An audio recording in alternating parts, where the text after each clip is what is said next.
Ilang estudyante sa Dagupan City na naapektuhan ng kalamidad at iba pang sakuna ang nakatanggap ng pang Noche Buena. Sundan sa report.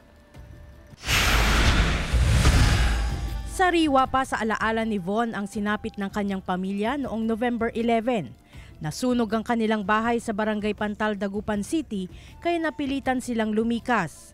Pansamantala silang nangungupahan sa Barangay Tubang ngayon. Nung tumingin po kami sa labas ng bintana, may mga maitim na usok, makapal na po, pumapasok na rin po. Isa si Von sa 60 estudyante ng Dagupan City National High School na nabigyan ng maagang pamasko sa pamamagitan ng Handog Pagmamahal program ng Values Education Department. Bahagi rin ito ng pagdiriwang ng Filipino Values Month 2025.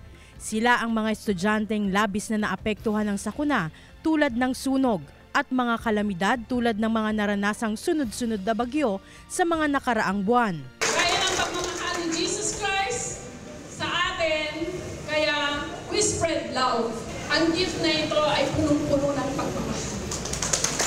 Kahit man daw sa simpleng pang Noche Buena, maipadama sa kanila ang tunay na diwa ng Pasko, ang pagmamahal at pagbibigayan. Maraming salamat po at dahil kahit wala na po ang aming bahay, meron pa rin akong pangalawang bahay po dito sa school po. Ito na raw ang ika-5 taon ng Handog Pagmamahal program ng Values Education Department ng City High at inaasahan na magtutuloy ito hanggang sa mga susunod pang taon. Nagra-radiate yung pagmamahal. The moment na nagbigay ka ng pagmamahal, mag-i-spread dyan like fire. So, let us spread love palagi. Kasama si Henry Domincil, Glam Caricdan Dizon, One North Central Luzon.